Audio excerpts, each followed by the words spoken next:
Hello friends, मैं हूं रविचंद्रा और आज हम बात करेंगे नगरीय आकार की संबंधित सिद्धांत यानी कि सकेंद्रीय वलय सिद्धांत यानी कि कंसेंट्रिक जोन थ्योरी जो बर्गेस की है और ये आई थी 1939 में। ये काफ़ी महत्वपूर्ण थ्योरी है फ्रेंड्स। आपकी 2021-22 में जो सेकंड शिफ्ट का एग्ज़ाम था जिसमें मैंने एग्ज़ाम दिया था उसमें एज इट इज़ जो छल्ले दिए गए हैं 5 हैं होते हैं इसमें, लेकिन 4 को एज इट इज़ रख दिया था और पूछा था इनमें से इनका क्रम लगाइए। तो क्रम लगाया था, बस केवल हमको ऑप्शन क्लिक करना था।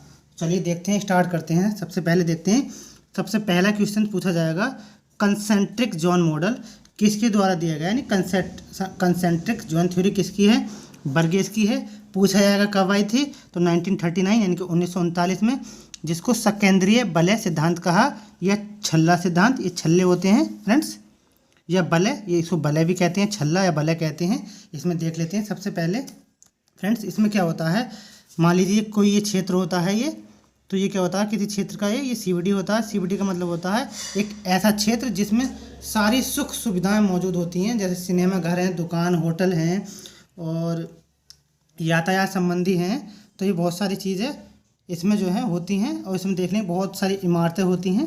तो इसमें देखेंगे, सबसे पहले देखेंगे केंद्रीय व्यापारिक क्षेत्र CBD। सबसे पहले होता है CBD ये, फिर दूसरा होता है यहाँ पर जो CBD होती है क्षेत्र में जो मलिन बस्तियाँ होती हैं, जिसमें जो काम करने वाले लोग होते हैं, उनका क्षेत्र होता है संक्रमण क्षेत्र जिसको बोला जाता है। फिर फ्रेंड्स इसी के बराबर में जो स्वतंत्र कर्मी होते हैं, यानी जो निम्न श्रेणी के जो आवास होते हैं, जो यहाँ के लोग जो कार्य करने आते हैं, वो इसके बराबर में बसे होते हैं। तीसरे में, चौथे वर्ग में इससे थोड़े अच्छे लोग, यानी कि जो अमीर लोग होते हैं, उच्च वर्ग के लोग होते हैं, वो चौथे में निवास करते हैं। और पाँचवें वर्ग में, यानी कि इस वर्ग में फ्रेंड्स क्या होता है, इसमें क्या होता है, अभिगमन का मतलब होता है जो यहाँ पर रुकते हैं और जाकर के यहाँ से जो आना जाना लगा रहता है, इसको कहते हैं अभिगमन पेटी। तो यही फ्रेंड्स पूछा गया था। तो केंद्रीय व्यापारिक क्षेत्र होता है यानी CBD होता है फ्रेंड्स। यहाँ से एक चीज़ मैं बता देता हूँ, पूछा जाएगा CBD शब्द किसने दिया, तो आपको याद रखना है फ्रेंड्स, ऐसा ही पूछा जाता है। तो चार्ल्स कोल्बी ने दिया था। कहाँ के बेस पर, शिकागो के बेस पर, शिकागो के बेस पर। फ्रेंड्स एक चीज़ और याद रखिए, जो शिकागो है, शिकागो में जो CBD है, CBD को लूप कहते हैं, ये भी पूछा जा सकता है। तो इसलिए मैं बता रहा हूँ, मैच द फॉलोइंग के माध्यम से ये कोड बना दिए जाएंगे तो पूछा जा सकता है। यानी कि जितनी इन्फॉर्मेशन मेरे पास है मैं बताने की कोशिश कर रहा हूँ। CBD यानी कि CBD शब्द जो दिया था चार्ल्स कोल्बी ने दिया था। कहाँ के बेस पर, शिकागो के बेस पर। शिकागो में CBD को क्या बोलते हैं, लूप बोलते हैं। ऐसे ही फ्रेंड्स पिट्सबर्ग में अप टाउन एंड डाउन बोलते हैं, यानी पिट्सबर्ग में ये सब पूछे जा सकते हैं। मैं बता देता हूँ फ्रेंड्स, पिट्सबर्ग में इसको बोलते हैं फ्रेंड्स गोल्डन टेम्पल। ये शायद आपने सुना होगा फ्रेंड्स, इसको गोल्डन टेम्पल बोलते हैं पिट्सबर्ग में। वहीं अगर पूछा जाए न्यूयॉर्क में इसको टाउन डाउन अप टाउन, ये शायद ये बोला जाता है। तो आप इसको याद रखिएगा, मैं द फॉलोइंग में पूछा जा सकते हैं। फिर मैं बता देता हूँ, संक्रमण क्षेत्र यानी कि ट्रांजिशन एरिया होता है। स्वतंत्र कर्मी यानी कि जो लोग यहाँ काम करने वाले होते हैं, जाते हैं, जिससे ट्रांसपोर्ट कॉस्ट जो ज़्यादा ना लगे, इससे यहीं बस जाते हैं आसपास के क्षेत्र में।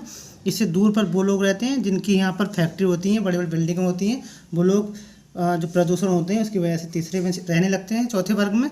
और पाँचवें वर्ग में वो लोग रहते हैं डेली बेस पर काम करने आते हैं अपने ट्रांसपोर्ट के माध्यम से। तो ये पूछा जाता, आप देख लेते हैं केंद्रीय व्यापार क्षेत्र यानी कि CBD। यह नगर, मैं सबकी एक एक विशेषता बताता हूँ सभी नगर की। यह नगर का केंद्रीय भाग होता है, जैसा आपने देखा था चित्र में, बीच वाला भाग केंद्रीय नगर का केंद्रीय भाग होता है। यहाँ पर नगर या दुकान, होटल, व्यापारिक प्रतिष्ठान, कार्यालय, सिनेमा घर, विद्यालय, यातायात संबंधी कार्यालय पाए जाते हैं।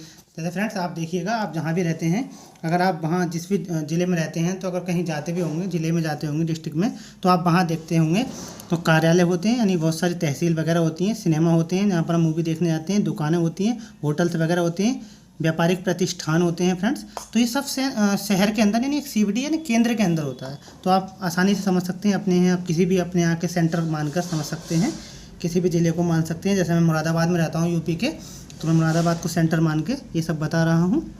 यहाँ भूमि की कीमतें सर्वाधिक होती हैं फ्रेंड्स।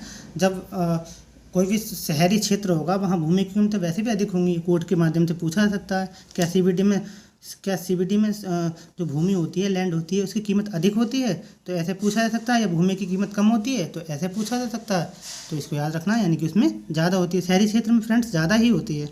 संक्रमण क्षेत्र होता है, यह है सीबीडी के चारों ओर, यानी सीबीडी होती है उसके चारों ओर, जैसे मैंने बताया था, जो लोग वहाँ पर काम करने वाले होते हैं, ट्रांजिशन यानी यहाँ पर जो विनिर्माण वगैरह होते हैं, हल्के उद्योग होते हैं वो स्थापित किए जाते हैं, यानी कि हल्के फुल्के उद्योग स्थापित किए जाते हैं, सीबीडी से ही जुड़े होते हैं, जैसे कूलर, बक्सा, सिलाई मशीन का निर्माण, लकड़ी उद्योग, मलिन बस्तियों का विकास प्रायः यहीं पर होता है। यहाँ पर अपराध और वेश्यावृत्ति पाई जाती है। फ्रेंड्स, आपने देखा होगा कोई भी क्षेत्र ऐसा होता है, रीजन सीबीडी, ऐसे मान लीजिए कोई भी डिस्ट्रिक्ट होता है, उसके अगर पास में आप देखोगे तो बहुत सारे जो शॉप होती हैं, जैसे कूलर संभालना है, बक्सा है, सिलाई मशीन है, जैसे हम कभी कभी शहर जाते हैं अपनी कुछ ख़राब हो जाता है तो लकड़ी का उद्योग है, जैसे कि फर्नीचर वगैरह है, मलिन बस्तियाँ होती हैं। फ्रेंड्स, आपको पता है कोई भी शहरी क्षेत्र होता है उसके आसपास जो है बड़ी बिल्डिंग के नीचे छोटी छोटी जो मलिन बस्तियाँ, झुग्गी झोंपड़ी होती हैं, वो बन जाती हैं, उन्हीं को कहा है। तो यहाँ पर अपराध और वेश्यावृत्ति भी पाई जाती है। आगे देख लेते हैं फ्रेंड्स, थोड़ा सा और है, ज़्यादा नहीं है, मैंने कम शब्दों में अपने शब्दों में बनाने की कोशिश की है। बहुत आगे देख लेते हैं, स्वतंत्र कर्मियों का आवासीय क्षेत्र, ये फ्रेंड्स तीसरा जोन है, सीबीडी पहला और निम्न आवासीय संक्रमण जोन दूसरा, और स्वतंत्र कर्मियों का आवासीय क्षेत्र तीसरा। सीबीडी के होटल, कार्यालयों, प्रतिष्ठानों, सिनेमा घरों में, उद्योगों में काम करने वाले जो मजदूरों के आवास यहाँ पाए जाते हैं, यानी जो लोग वहाँ पर काम करते हैं उनके आवास निम्न आवासीय क्षेत्र में पाए जाते हैं। जैसे मैंने बताया था अभी, यहाँ के मकान प्राय 2 मंजिलें होती हैं, यानी छोटी छोटी मंजिलें होती हैं, जहाँ नीचे मकान मालिक तथा ऊपर किराएदार रहते हैं। ये भी बता देते हैं फ्रेंड्स, ऐसा ही पूछा जा सकता है। उच्च वर्गीय आवासीय क्षेत्र, इसमें सीबीडी में स्थित होटल, कार्यालय, प्रतिष्ठान, सिनेमाघरों के आदि के मालिक घरों का आवासीय क्षेत्र होता है, जो नगर से, भीड़ भाड़ से दूर भूमि खरीदकर विस्तृत और बड़े घरों में निवास करते हैं। जैसे कि फ्रेंड्स, आपको पता है जो ज़्यादा अमीर लोग होते हैं वो थोड़ी बाहर रहते हैं और अकेला रहना पसंद करते हैं, और घरों से दूर, मालिक घरों से दूर आवासीय क्षेत्र होता है। नगर से भीड़ भाड़ होती है, पॉल्यूशन बहुत होता है, इससे दूर रहते हैं, विस्तृत और बड़े घर में, यानी बहुत बड़ा घर होता है, एक प्लॉट होता है, उसके आगे घर बना होता है, तो ऐसे घरों में निवास करते हैं। इसको मध्यम वर्गीय परिवार भी यहीं रहता है, मध्यम वर्ग के भी लोग यहाँ इसके आसपास रहने लगते हैं, लेकिन सबसे उच्च वाले में यही होता है। अभिगमनकर्ता की पेटी, अभिगमनकर्ता वो होते हैं फ्रेंड्स जो रोज आते जाते हैं, ये 5वीं पेटी है, यानी यहाँ जाना है सीबीडी की ओर, यहाँ रहना होता है इनका, तो रोज जो है ट्रांसपोर्ट के माध्यम से आते जाते हैं। इस नगरीय उपांत, एक मिनट, इसको नगरीय उपांत भी कहा जाता है। नगरीय उपांत का मतलब होता है फ्रेंड्स, मान लीजिए कोई शहर है, सीबीडी है, तो ये जो क्षेत्र होता है फ्रेंड्स, ये उपांत होते हैं किसी क्षेत्र का, ये जो क्षेत्र होता है ये उपांत होता है। उप का मतलब बाद में, अंत का मतलब अंत में, यानी उपांत सबसे बाद में, यही होता है। यहाँ सीबीडी में काम करने वाले लोग रात्रि में वापस आ जाते हैं, इसलिए सीबीडी में रात्रि में वापस जो आ जाते हैं रात्रि में काम करने वाले, वो ऐसा नहीं है फ्रेंड्स जो निम्न आवासीय क्षेत्र यानी जो मजदूर वर्ग होते हैं वो नहीं आते हैं। जो बहुत बहुत बड़े मालिक होते हैं, जो अपनी जो कार्स हैं, बड़े बड़े जो उनके पास साधन है आने जाने के, उससे क्या करते हैं वो लोग दिन में जाते हैं और शाम को वापस आ जाते हैं। इसलिए इस क्षेत्र को बेडरूम टाउन भी कहा जाता है, बेडरूम टाउन या सियान टाउन, यानी सोने वाला शहर भी कहा जाता है। सेकेंडरी वाले सिद्धांत का प्रतिपादन अमेरिकी समाजशास्त्री E.W. बर्गेस ने 1923 में किया था। सॉरी फ्रेंड्स, मैंने उसमें 1939 बताया था, 1939 में सेक्टर मॉडल आया था। E.W. बर्गेस ने अपने मॉडल में परिवहन मार्गों को शामिल नहीं किया है। E.W. बर्गेस ने अपने मॉडल में परिवहन मार्गों को शामिल नहीं किया है। बर्गेस को इसी कमी को दूर करते हुए होमर हायर्ड ने अपने प्रखंड मॉडल यानी सेक्टर मॉडल थ्योरी को दिया था। तो फ्रेंड्स, ये रहा आज का टॉपिक। और अच्छा लगा हो तो कमेंट करके ज़रूर बताएं कैसी लगी वीडियो, जिससे मैं आगे कल और कोई दूसरी थ्योरी लाने की कोशिश करूँगा, जो अपनी जो लैंग्वेज है उसमें लाने की कोशिश करूँगा, जिससे आसानी से समझ आ सके। तो फ्रेंड्स, आज के लिए इतना ही। Thank you so much. Like कर सकते हैं फ्रेंड्स वीडियो को।